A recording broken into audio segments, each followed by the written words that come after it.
live in greater comfort, or you might be dumb and dull.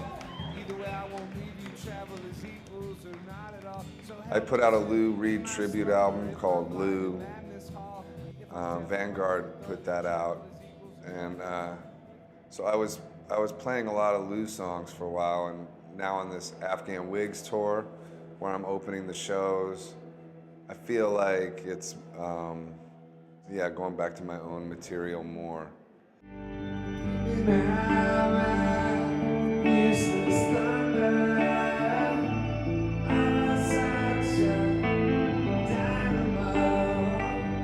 I wanted to incorporate loops and incorporate, kind of go sort of throwback to like my earlier touring when I was really loop centric and stuff like that.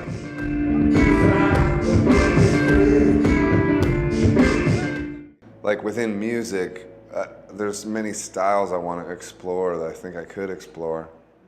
But it's easier when you I'm jealous of people that pick one style and always just do that. It's so much easier for them to come across to people. I think if you like do a bunch of different things, you just end up confusing people. But you know, I think I would be totally bored if I didn't do that. My introduction to Joseph as a live artist was on tour with REM, and I was already in my tour head. But watching him, you know, just this crystalline, beautiful, unbelievable presence and talent. And he was up there all by himself, and that took balls, you know, to go in front of some of the size venues that we were performing in, audiences that maybe don't know a thing about him. To get up there on your own, it's one thing to have a band behind you; it's another thing altogether to have all your pedals around, and to do that. And I'd seen that done a lot of times, often not very successfully. It's a very kind of, it can be a very arch and very arty presentation, but with Joseph, it actually completely worked on a very organic level, and the audience was watching him hit this pedal, creating a loop, sing along to it, hit another pedal, creating a loop, sing along to that, harmonize with himself, build a song, and then break it down again and go into the next song. And it was masterful. It was really intense to watch as a fan. And of course, I was shocked when he started painting, and it actually turned out really good. And it worked, and it didn't feel pretentious. It didn't feel art school. It didn't feel like a great idea. It seemed like here's this guy who's that connected to the microphone here and the canvas here, and he's going back and forth between the two, and you're watching this whole, you know, performance art to me is like, I don't know, it's lost on me. But here's this guy who's doing it and doing some version of it, and it's actually working on all these different levels. And that was kind of the first time I'd seen that successfully pulled off. You're creatively on edge when you don't have any sort of security. And that's good, because there's a hunger in your creativity that there's sort of an animalistic, I mean, a lot of my creativity straight up comes from the need to survive. And that part, there is a vitality to that I don't think you can really fake. I'm still hungry. I mean, I don't have, like, you know, I'm not complaining. I mean, I have an incredible life. You know, a lot of people really, like, appreciate my music. I'm very grateful for that, you know, and so there's no complaints here. My life is really, in a lot of ways, a dream come true, but it is also no nonsense.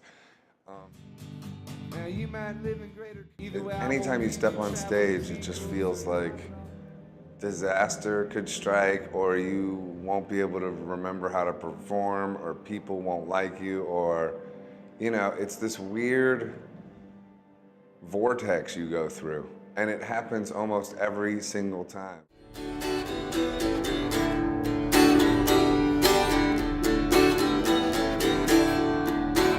Pedro lives out of the Wilshire Hotel. He looks out a window without glass. The walls are made of cardboard, newspapers on his feet. His father beats him because he's too tired to beg.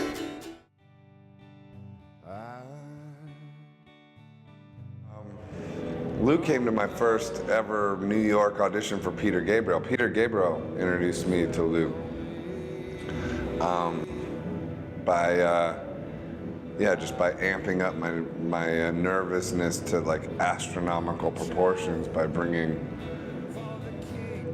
probably definitely one of the greatest songwriters ever to the gig.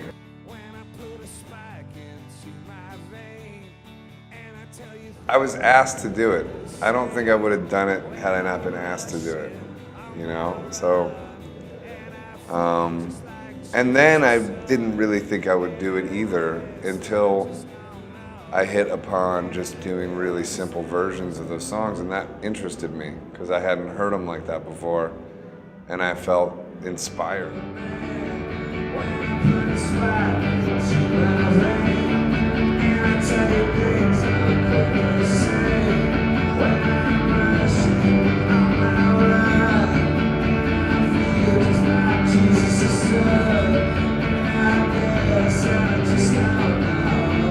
I'm working on a record called The Family. It's mixed by Chad Blake, who mixed Redemption's Son, and he's mixed the Black Keys and Tom Waits and all kinds of really big acts. But I mean, I've known him for a long time, and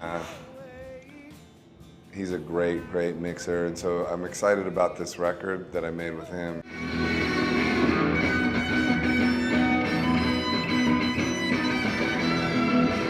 We're throwing ourselves out there in all these different ways. I mean, that's kind of what the nature of being an artist is to like throw yourself out there in whatever way, even if it's as a character or something else. But, you know, within that, you know, if you're doing that in a vital way and in an interesting way, you're constantly taking chances. You can't remain safe and really be an artist, I don't think. You have to be willing to be on edge, and probably you have to need to be on edge, you know? Travelers equals or not at all. And down the road and through the sky and on the tracks you can hear the gall. Fly above us without worry. Travelers equals or not at all. I hope your road takes you homeward. May you always outrun the law. If I'm with you, we will always travel as equals or not at all. Yes, if I'm with you.